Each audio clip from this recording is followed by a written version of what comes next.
All right. Welcome back to the Low Budget MTG podcast, hosted by Kaiser and Taroyo. And we have a very special Lovers Edition for you today, coming on you Valentine's Day of 1997 from under the desk in the Oval Office. Excuse me, ma'am. I know you have a job to do, but we have a podcast going on right now. Could you please keep it down? Exactly. And today, what we're going to be talking about is politics in Commander and how to actually make deals, how to navigate through politics, and just what that all kind of really entails to begin with. Right. So let's go ahead and get started on it. And of course, the first thing we should go over is the purpose of politics and exactly how powerful just making deals with your opponent is. So the main thing I use politics for, like, your deck isn't going to be able to cover everything in every situation. Like, let's say your opponent imprisoned your commander into the moon, and you just don't have the enchantment removal for it right now, and your commander is a very big important part of your game plan. Hell, who knows? One of your opponents might be able to figure it out for you, and then you can cut a deal to make so, like, when they blow up, when they use their resource on you, they get something out of it. Exactly. Really, politics is all about utilizing your opponents as a resource in exchange for something of your own. And politics even can begin, is basically on turn zero as soon as commanders are like revealed and shown. We've all probably heard someone say the phrase, "Oh, it's not that kind of X commander deck," and that's a political statement right then and there, be it truthful or not. And it's just from whoever I'm going to be attacking first. Your opponents can even view that as a political statement as well against them. And that's another thing you need to keep in mind is that politics is not just always wheeling and dealing. Politics is also how you are being perceived by your opponents as well. And they're going to make their decisions accordingly, including colluding and politicking against you if you're making yourself a threat early on. Right. And I want to go over reputation is a very important thing, and if you have a standard play group that you're usually with, your reputation is extremely important when it comes to politicking. Kaiser, for example, he's we kind of play with a lower power play group. But our decks are very not low power. I would more say well tuned for the most part. Yes. Most of our decks, it's not like we're bringing, CEDH decks or like high level bracket 4 decks to pub stomp bracket 1s or anything like that. I would say the playgroup is generally a mix of somewhere between 2s to 4s, which can all relatively fit in a pod mixed well together. But I would say, generally speaking, Taroyo and I are on the more powerful end of the spectrum when it comes to the players there, in most cases. Yeah. There's probably like one or two players that kind of meet our play group, like meet our power level, but there's like, 8 players in all. Exactly. So we don't always play with them. But because Kaiser is seen as a very powerful opponent, most of the times people don't want to deal with him.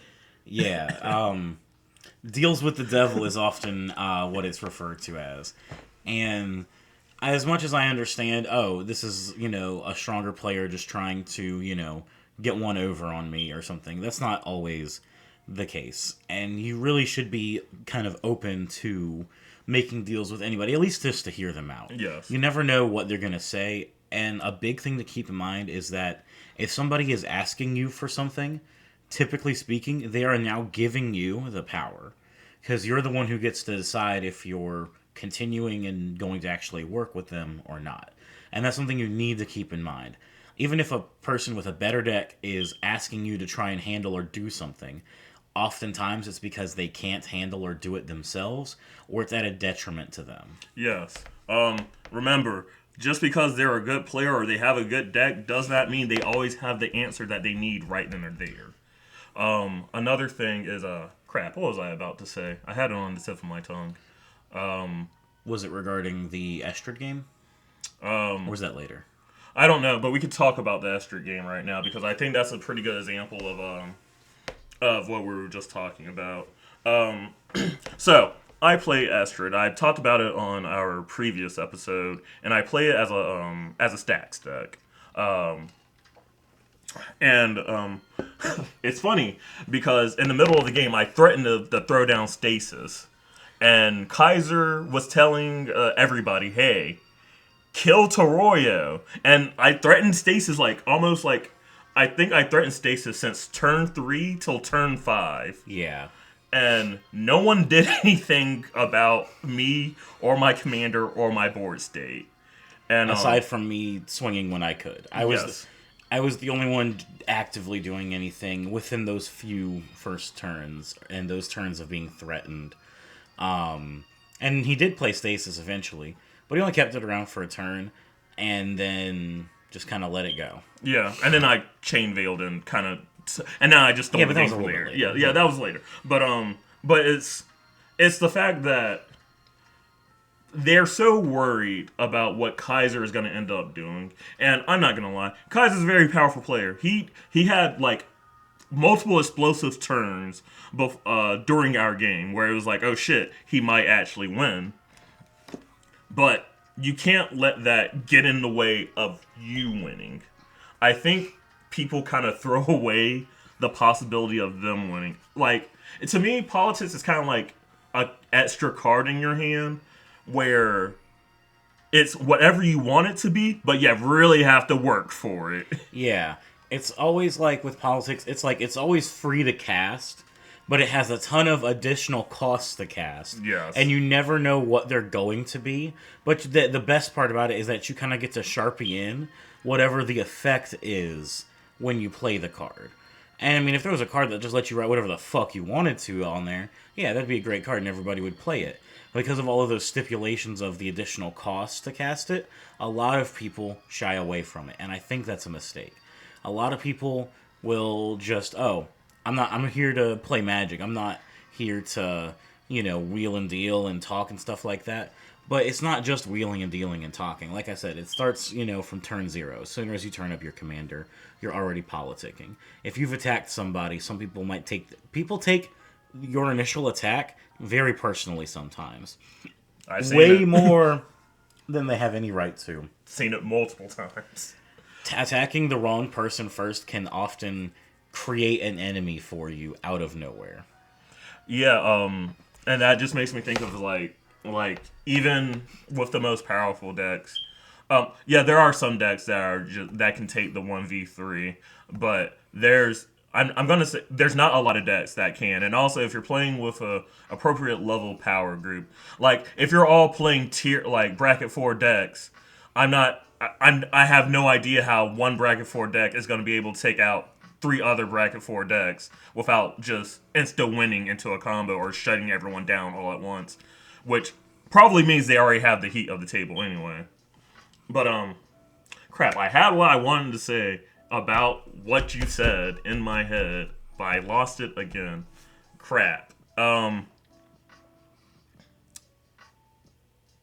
But anyway, let's get into the actual the mechanics of politicking and what I like to call the art of the deal. So, I remember what I wanted to say. It actually kind of goes into this. When Kaiser was talking about, remember that you're, like, the person that is being politic with has the power. If you're that person, remember, you can change parts of the deal. Like the point of politicking is to regain some type of power. And if your opponent is sharing that power with you, it is to your best advantage to try to take as much as you can. Yes, I 100% agree. You want to try and get as much as you can out of the deal. And a thing that you really need to keep in mind is that without leverage of some kind, asking completely pretty much gives up the power. But if you have leverage, something like removal or a protection piece or even just something that is like on board, like that maybe could give a card, one of our friends plays a Miss Bumbleflower deck. That is a great tool that you can use. Hey, I'll give you a card if you're not going to hit me with your gigantic big fuck you flyer.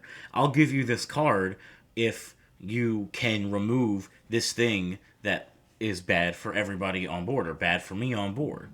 And so having something to actually truly give in the moment when you're making your deals helps to restore power to you as the asker as well.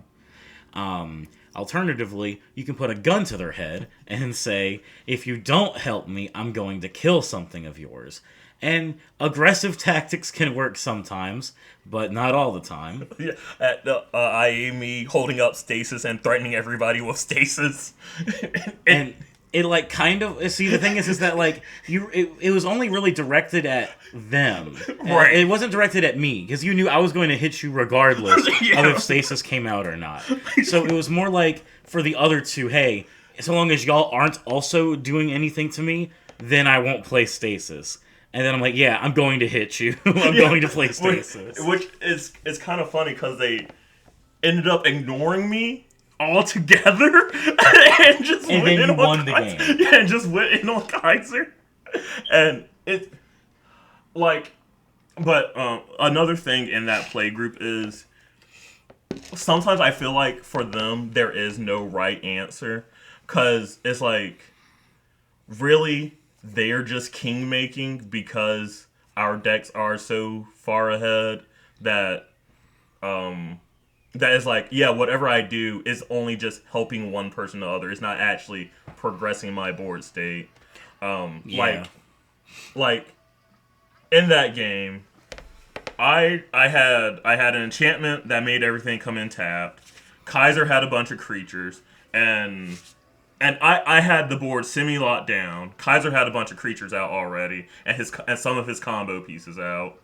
And our opponents... There's air quotes around combo pieces, I'll have you know. Okay, heavy air quotes around combo pieces. Remember that, people. Anyways. This is the political. This is the top. This is the episode where we talk about politics. We'll talk about combos next episode. Okay? Exactly. Shit, you threw me off I'm topic. sorry. But, You already had the board pretty locked down. I had some decent sized creatures or like some utility pieces on the board. Like I definitely was not like behind in that game. You were just you were ahead. It just isn't obvious unless you've went up against Estrid multiple times. Yes, unless you know how stats work, you probably can't But that's not the point. Like our board, and what was funny enough is we still were like, I don't think anyone was below 30 in their life total, and like at that point, so Kaiser couldn't even kill anybody at that point. So it's like, yeah, Kaiser is a threat, but he's not the threat right now. Yeah, he's gonna build up and pop off. He's already done that like twice this game. But I run a stacks deck. The longer our game goes out, the harder it is to do anything. And the worst part is that I was playing Bator, which is a deck that wants to have the game drag out for a long time to accrue value from my graveyard. So I'm already playing into your game plan and playing into the way that you want to be playing the game as well, which is why I was so adamant about, as much as I know I look scary right now, the fact that he doesn't is a problem. Yeah. And yeah, I try to play extremely cool when I play Estrid. I try to just be like, yeah, no, bro, don't worry about this. It just allows me to draw a card sometimes. And the thing is that he's 100% right. When none of his statements are wrong, whenever he makes a statement like that. It's just that when he has like 5 billion of them on the field is when it becomes a true problem.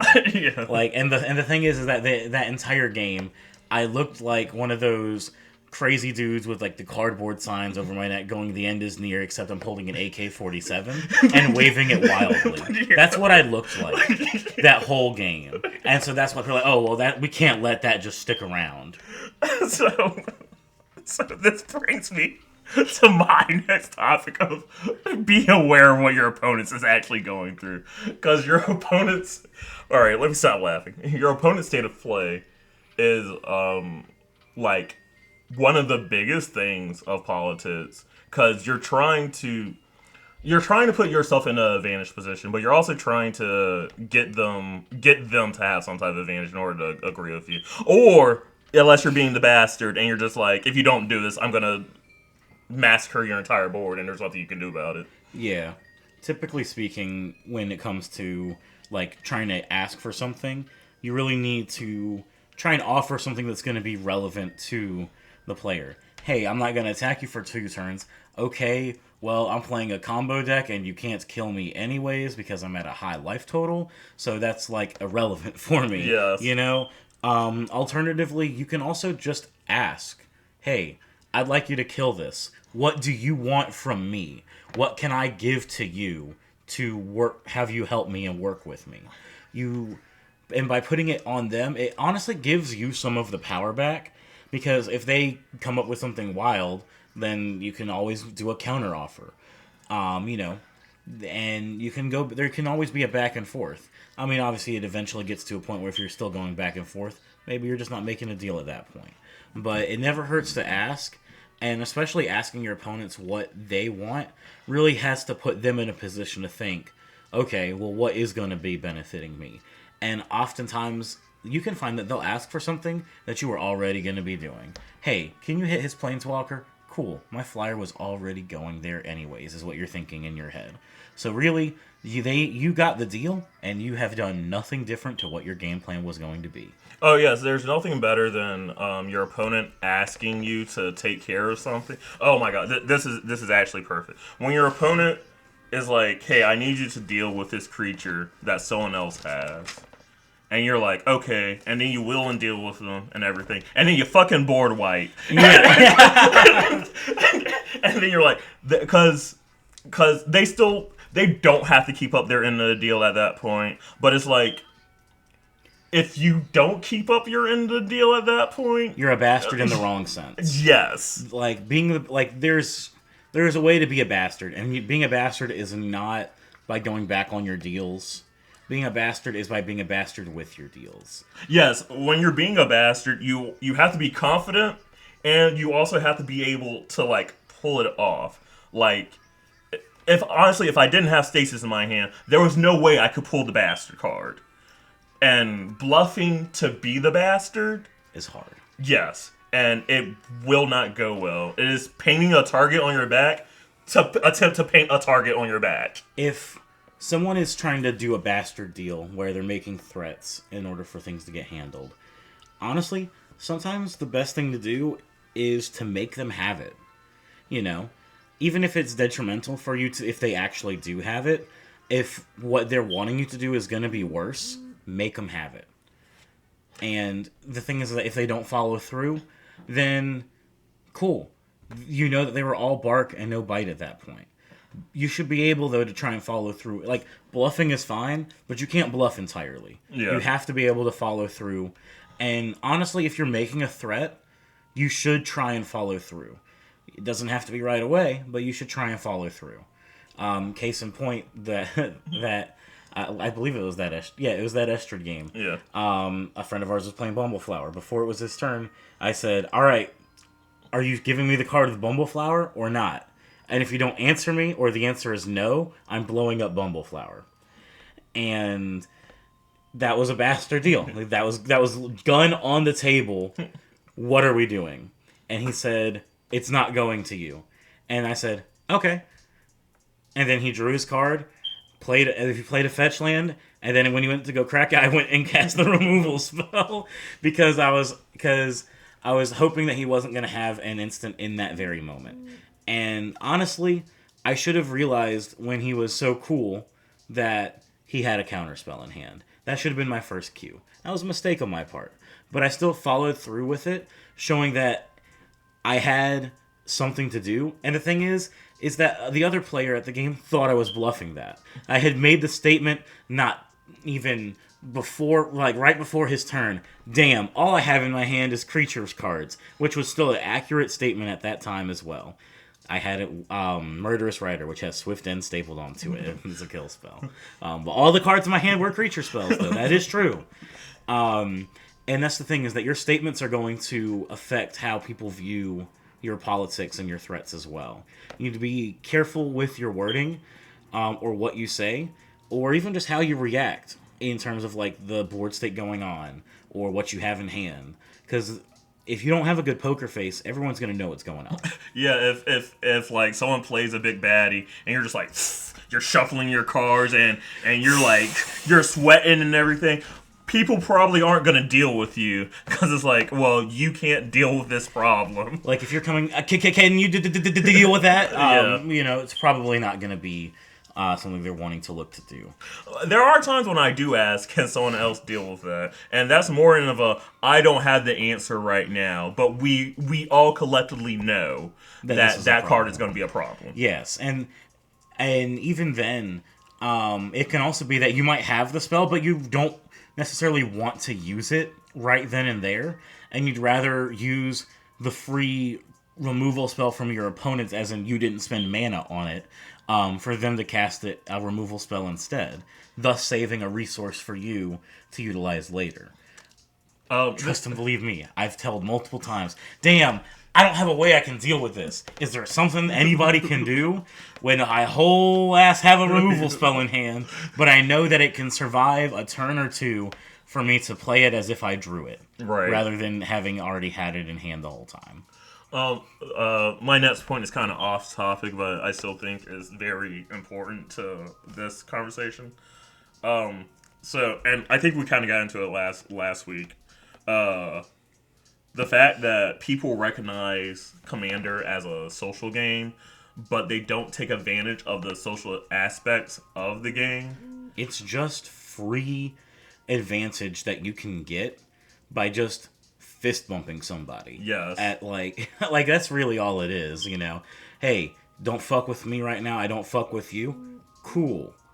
And then you fuck over your other two opponents. You do that with whoever you know you can take on in the 1v1. Exactly. And like... Which is part of being a bastard as well. And honestly, think about Commander not being political. That's actually kind of boring. Yeah. It's like at that point, we all might as well just be playing solitary. Yeah. Like, even CEDH has politics is the thing. Yeah. Like, when you look at like the different brackets, honestly, I feel it kind of falls into three categories. Bracket 1, your politics doesn't really matter. Y'all aren't playing to win the game. You're playing to show off your cool themed deck that you built, and then when somebody wins, cool. Are we pulling out our next cool themed deck, or are we running our same cool themed deck because maybe we didn't show off a spec card from it or something like that? You know, politics isn't really much of a thing in Bracket 1.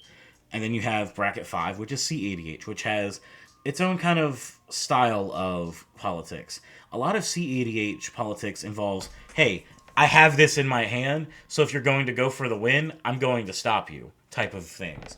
With a lot of gun on the table, but the thing is that when everyone has a gun on the table, it doesn't matter quite as much. Yeah. Because anybody could shoot anybody, including yourself. Right. And then brackets 2 through 4 all kind of fall in a similar mindset of we're all trying to win the game. It's just that depending on which bracket you're at determines how quickly and efficiently you're trying to win the game. But politics play basically the same type of role, just as you go higher in brackets, a little earlier. Yeah. That's kind of the biggest difference between it. And other than that, the same basic principles still kind of apply. Use politics to kill your enemy. The thing to remember is that the enemy of my enemy is my friend until they aren't. Right. Until it's a 1v1, you can use whoever else is in the game as your best friend to take out whoever is going to be the biggest problem. You should use your opponents for what they're worth when you can, honestly. And expect to be betrayed. Like... And not then deal broken. Not Yes. not breaking deals betrayed. But as in, okay, we worked together for this one turn. We held up our ends of the deal. And now I killed you because you're the biggest problem now. Honestly, thinking about it, like, kind of breaking a deal is like the worst thing you can do, because especially if you have like one pod that you play with, Because why the hell would anyone deal with you ever again? Exactly. Like, now you're giving up free advantage. Like, I was able to politic myself into like 3 extra card draws, and that helped me win the game. I was ripping my hair out at that point. And it's not that I deserved the cards.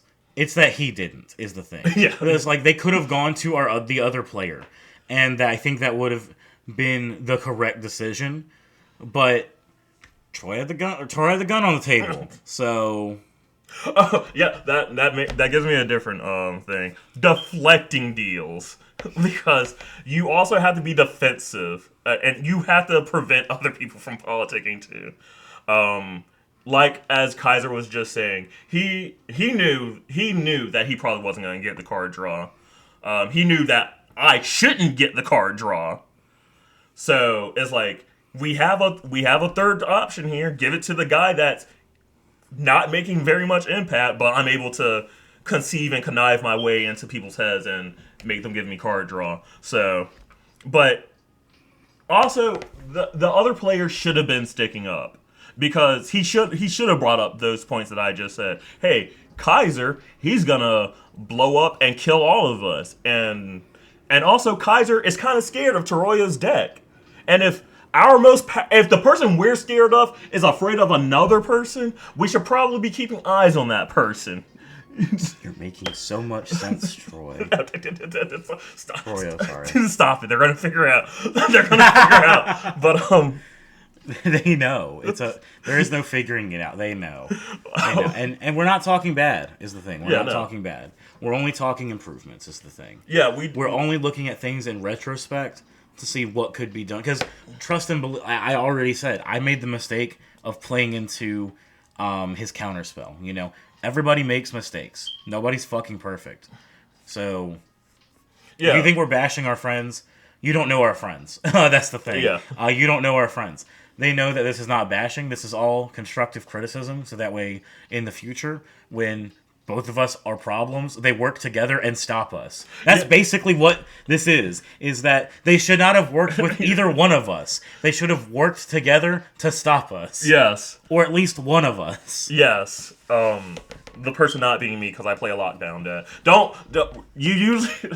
Now that I think about it, I'm like, don't make deals with the Stacks player, because the Stacks player does not give a fuck about your life. The Stacks player hated you when he sat down at the table. He does not care. There is one other point I want to go over in regards to making deals, and that is that you really need to be wary of the deals that you make and the word choice of you and your opponents. Say, for example, you've played a problematic creature. You want that creature out, and I don't want it out. Or at the very least, I don't want it hitting me. And I say, hey, can you swing that at somebody else? I won't destroy it if you do. They swing it at somebody, and I know that I may not be able to get another turn, so I Swords to Plowshares it. I didn't destroy your creature. I exiled it. And as much of a bastard move as that is, you cannot be upset with me because you didn't ask me to change my wording. I told you I was not going to destroy it, and I most certainly did not. Yeah, I've pulled that tactic. I've had that tactic pulled on me. I've caught people pulling that tactic on me. And honestly, that's just the nature of the game, fam. No, it really is. Like, you need to be like, if people are using, like, target. Okay, I won't target your commander. Okay. I cast Wrath of God. I did not target it. I just destroyed all creatures with no targets whatsoever. I still held up my end of the deal. As much of a bastard move as that is, I still did not do anything inherently wrong. And that's also partially why they don't want to wheel and deal with me as well, is because I've made deals like that as well. The thing is that I've never told them, oh, you can't be asking questions or anything, or you can't make me clarify, you can't make me amend my wording or anything. They just didn't do it in that moment, got bit by it, and then were upset about that. And I don't think you should be upset by that, is the thing. It is a part of the game, and you can do it too, is the thing. Just be careful about what you ask for and how you ask for it, and then you'll be golden. Yeah, one of my favorite things to do is like, oh, I won't kill your commander. And they're like, oh, okay, my board's safe. And then you kill everything but their commander. Yeah. Yeah, that's also a pretty funny one. Or, or hey, I'm not gonna board wipe you. Okay, and then you kill them.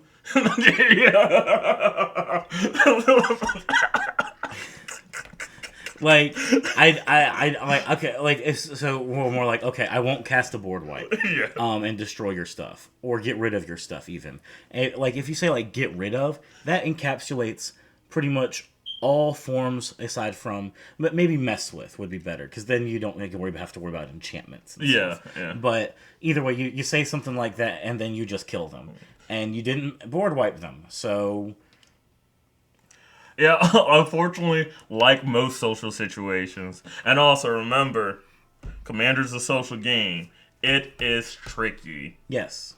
It is... Politics is not easy. Yes, it is not, as Kaiser said earlier with his example of having Swift End in hand, or falling for the counterspell trick. Yeah, he should have saw this coming, but there was also a lot happening at the table at that time. Exactly. You're like... The thing is that politics is also threat assessment. Yes. And it's also developing your gameplay.